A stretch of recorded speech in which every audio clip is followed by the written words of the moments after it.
बचपन से मेरा भतीजा मेरे कमरे में सोता था। घर छोटा था और अलग बस्तर का इंतजाम नहीं था, इसलिए वो मेरे साथ ही रहता था। मैं बड़ी थी और उसकी हर छोटी बड़ी जरूरत का ख्याल रखती थी। वक्त के साथ हमारा रिश्ता और भी गहरा होता गया। जब मेरा भतीजा 18 साल का हुआ तो मुझे लगा कि अब वो बचपन वाला मासूम बचा नहीं रहा। उसके अंदाज में एक अलग ही एतमाद आ गया था। रात को जब हम दोनों एक ही कमरे में होते तो लगता था जैसे सारी दुनिया हमसे दूर है और बस हम दोनों एक दूसरे के लिए बने हैं। इस रात भी मैं देर रात तक जागती रही। भतीजे ने मुझसे कहा, चची, तुम्हें नींद नहीं आ रही या मुझे तंग करने का इरादा है? मैं हंसकर बोली, नहीं यार, बस सोच रही हूँ कि जिंदगी कितनी जल्दी बदल गई है। वो मेरी तरफ देखकर मुस्कुराया।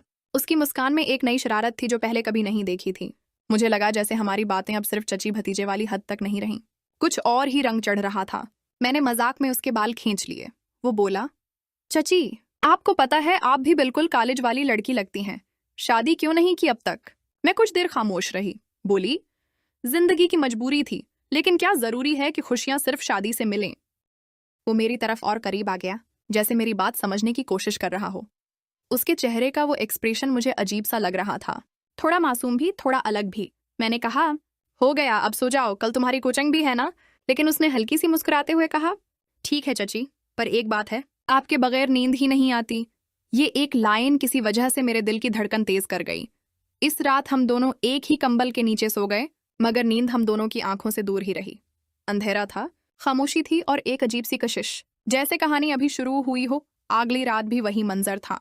भतीजा कोचिंग से देर से आया था, थोड़ा सा थका हुआ लग रहा था। मैंने कहा, आजा, खाना गरम कर देती हूँ। उसने थोड़ा सा खाया और सीधा मेरे कमरे में आकर बस्तर पर गिर गया। मैंने मजाक में कहा, बस इतनी थकावट? अभी तो तेरी जवानी की उम्र है और इस तरह थक कर गिर जाता है। वो हंसी रोककर बोला, चची, आपको लगता है मैं कमजोर हूं? जरूरत पड़े तो मैं दिन भर जाग सकता हूं। मैंने उसका मजाक उड़ाते हुए कहा, अच्छा, तो चल, फिर देखते हैं कितनी हिम्मत है तेरे अंदर। उसने आंखों में शरारत भरी चमक के साथ कहा, चीलंग कबूल है। वो मेरे करीब आ गया। मुझे पहली बार लगा कि अब हमारे दरमियान की दूरी खत्म हो रही है। रात की खामोशी में उसकी सांसें मेरी सांसों से टकरा रही थीं। मैंने कहा, हुआ बदलने दो, सुन, थोड़ी मालिश कर दे, आज काम ज्यादा था, कमर दर्द कर रही है। वो बोला, बस इतना काम? ठीक है चची, आज मैं ही आपको रिलैक्स करूंगा। वो आहिस्ता से मेरे पास बैठ गया और अपने हाथों से मेरी पीठ दबाने लगा। मुझे लगा जैसे उसके हाथों में कोई अलग ही ताकत हो। मैं चुपचाप लेटी रही, पर अंदर से एक अजीब सी गर्मी फैल रही थी। मैंने उसकी तरफ देखकर कहा, वाह, अब तो डॉक्टर लग रहे हो। वो हंस कर बोला, डॉक्टर से भी ज्यादा ख्याल रखता हूं मैं आपका। इसके अल्फाज में एक निशा था, एक डबल मीनिंग जो मैं समझ रही थी पर चुपचाप एंजॉय भी कर रही थी। थोड़ी देर बाद मैं उठने लगी तो उसने मेरी कलाई पकड़ ली। उसकी गिरफ्त में एक अजीब सा जुनून था। उसने आहिस्ता कहा, चची, आपको लगता है मैं अब भी वही छोटा भतीजा हूं? मैं एक लम्हे के लिए उसकी आंखों में देख कर रह गई। उसकी बातों में मासूमियत भी थी और एक नया जज्बा भी। मैंने बस हल्की सी मुस्कुराते हुए कहा, सोचा दीवाना वक्त सब कुछ समझा देगा, लेकिन इस रात ने हमारी जिंदगी के नए सफर की बुनियाद रख दी थी। खामोशी के अंदर छिपा हुआ वो राज जिसमें सिर्फ हम दोनों शामिल थे। अगली सुबह घर में सब अपने कामों में मसरूफ थे, लेकिन मेरी और मेरे भतीजे की आंखों में रात वाली बातें अब भी घूम रही थीं। हर बार जब हमारी नजरें मिलते, एक अजीब सी शरारत छिप जाती। शाम को जब मैं किचन में काम कर रही थी, वो पीछे आकर खड़ा हो गया। आहिस्ता से बोला, चची, आज रात फिर देर तक बातें करेंगे? मैंने उसकी तरफ देखे बगैर कहा, तुम्हें लगता है मैं इतनी फारिग हूं? कल सुबह मुझे काम पर भी जाना है। वो मजाक में बोला, काम तुम्हारा फर्ज है या मेरा? इसके अल्फाज ने मुझे एक लम्हे के लिए हिला दिया। मैं गुस्से का ड्रामा करते हुए कहने लगी, ज्यादा शरारत मत करना, वरना माँ को बता दूंगी। वो हंस कर बोला, अब तो जुड़ती भी प्यार से है।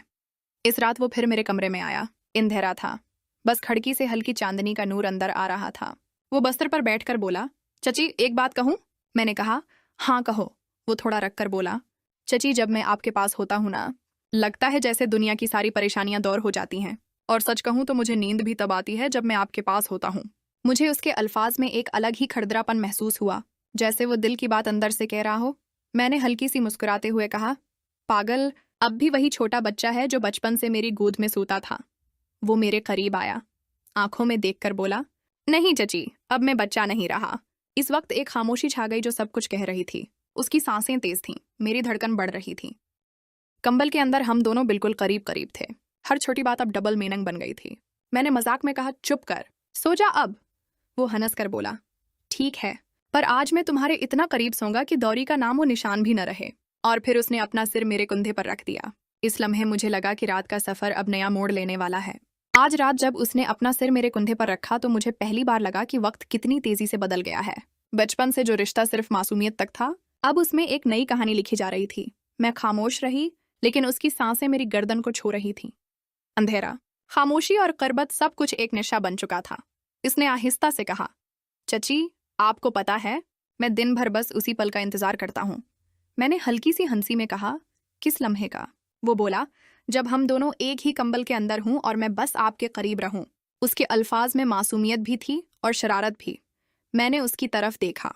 इसकी आंखों में एक ऐसी चमक थी जो मुझे कुछ और ही समझा रही थी। मैंने मजाक में कहा, तू बड़ा तेज हो गया है। मुझे तो लगता था कि तू अब भी वही छोटा सा बच्चा है। वो करीब आया और बोला, आपको लगता होगा, लेकिन मैं खुद जानता हूं कि मैं बदल चुका हूं। अब मैं चुपचाप नहीं रहूंगा। इस लम्हे मेरी धड़कन तेज हो गई। मैंने उसकी बात को हल्की हंसी में उड़ा दिया। चल अब सो जा, सुबह जल्दी उठना है। पर उसने मेरी कलाई पकड़ ली। उसकी पकड़ बिल्कुल मजबूत थी, जैसे कह रहा हो कि अब मैं दौड़ ना जाऊं। चची, उसने आहिस्ता कहा, आपको लगता है कि मैं बस मजाक कर रहा हूं? नहीं, मैं दिल से कह रहा हूं। आप मेरे लिए सिर्फ चची नहीं हो। मेरे होंठों पर अल्फाज रख गए। मैं बस उसकी आंखों में देख रही थी। इस वक्त हम दोनों के दरमियान बस खामोशी थी, लेकिन इस खामोशी में एक नया राज छिपा था। उसने अपना सिर और करीब लाकर कहा, बस एक बार मुझे ये लम्हा महसूस करना है। और फिर वो लम्हा आया जब रिश्ते का नाम ही मिटा दिया गया। एक ही कंबल के अंदर हम दोनों की कहानी एक नई दास्तान लिखने लगी। इस रात जब हम दोनों एक दूसरे के इतना करीब आए, मुझे लगा कि वक्त ढल गया है। मैं सोचती रही कि जो ख्वाब मैं अपने दिल में छिपा कर रखती थी, वो आज सच बन रहा था। उसने मेरे चेहरे को अपने दोनों हाथों से पकड़ लिया। उसकी अंगलियों की गर्मी मेरी गर्दन तक उतर गई। मैंने आंखें बंद कर लें। हर सांस भरी हुई थी, जैसे चाहती हो कि अब हम दोनों के दरमियान कोई फासला न छोड़े। उसने आहिस्ता से मेरा सर अपने सीने पर रख दिया। इसकी धड़कनें ऐसी चल रही थीं जैसे कोई नया राग बज रहा हो। मैंने हल्की सी मुस्कुराते हुए कहा, तुम मुझे पागल कर देगा। वो हंस पड़ा। मैं तो पहले ही आपके लिए पागल हो चुका हूँ। उसने कंबल खींचा और हम दोनों और करीब आ गए। इस लम्हे कोई हद, कोई रिश्ता, कोई दीवार बाकी नहीं थी। सरफ में और वो एक नई कहानी में खो गए थे। हर पल एक नई गहराई में ले जा रहा था। उसके हाथ मेरे बाजों से गुजरकर आहिस्ता आहिस्ता और आगे बढ़ने लगे। मैंने रोकने की कोशिश की, मगर दिल साथ न दिया। और फिर वो हुआ जो कभी सोचा भी नहीं था। जो रात एक आम सी रात थी, वो हमारी जिंदगी की सबसे बड़ी कहानी बन गई। सुबह जब रोशनी कमरे में आई, मैं उसके सीने पर सिर रखकर सो रही थी। इसने आंखें खोलें, मुझे देखा और मुस्कुराया, जैसे कह रहा हो कि अब तुम सिर्फ मेरी हो, तुम मेरी दुनिया बन गई हो। और मैंने उसी लम्हे सोच लिया कि चाहे जिंदगी जैसी भी हो, ये राज हमारे दरमियान हमेशा रहेगा। सब के वक्त सब टेबल पर जमा थे। मैं और मेरा भतीजा समझ रहे थे कि रात का राज अभी तक सिर्फ हमारे दरमियान था, मगर मेरी आंखों की चमक और उसके चेहरे की मुस्कुराहट कुछ और ही कहानी सुना रही थी। फरहा मुस्कुराकर बोली, किसी की रात खास रही है। मैं घबराकर पानी का गिलास उठाया, मगर भतीजा चुप रहा। रदा ने शरारती अंदाज में कहा, हाँ चची। भतीजा आज कुछ अलग ही चमक रहा है। मेरा दिल जोर जोर से धड़कने लगा। क्या उन्हें कुछ पता चल गया है या बस मजाक कर रहे हैं? भतीजे ने तेज निगाहों से मुझे देखा, जैसे कह रहा हो, चुप रहो, सब ठीक है। लंच के बाद सारा मेरे पास आई। उसकी आंखों में अजीब सी तजस्सुस थी। आहिस्ता कहा, चची, मुझे लगता है आप और भतीजे के दरमियान कुछ खास चल रहा है। मुझे भी तो बताओ। मैंने फौरन मुस्कुराकर कहा, पागल, तो ज्यादा सोचती है। हम तो हमेशा से ही बहुत करीब हैं। लेकिन उसकी आंखें कह रही थीं कि वे अभी तक पूरा यकीन नहीं कर रही। इस रात फिर से भतीजा मेरे कमरे में आया। इस बार उसने पहले ही दरवाजा अंदर से लॉक कर दिया। मुझे डर लगता है चची, कहीं हमें देख ना ले, इसने सरगोशी में कहा। मैंने उसका हाथ अपने हाथ में लेकर कहा, डर तब होता है जब इंसान गलत हो और जो हमारे दरमियान है वो हमारा सच है। उसकी आंखों में चमक आ गई। उसने कहा, तो फिर आज मैं तुम्हें अपनी दुनिया बना लूं। मैं चुप रही। उसने अपनी बातों से मेरे दिल का ताला खोल दिया था। कंबल के अंदर हम दोनों अपनी ही एक अलग दुनिया में खो गए थे। हर लम्हा, हर छो, हर हरकत एक नई कशिश लेकर आती थी। कभी हंसना, कभी शर्माना, कभी आंखों से ही बातें करना। रात गुजर गई और हम दोनों बस और गहराई में डूबते चले गए। सुबह की रोशनी के साथ एक नया खौफ भी था। ये रिश्ता कितनी देर तक छिप सकेगा? फरिशा की शरारती मुस्कुराहट, सारा की शक भरी नजरें। लेकिन उस रात के बाद हम दोनों जानते थे कि अब पीछे मुड़कर देखना मुमकिन नहीं। हमारी कहानी अब हमारी अपनी थी, चाहे उसके रास्ते कितने ही पेचीदा हों।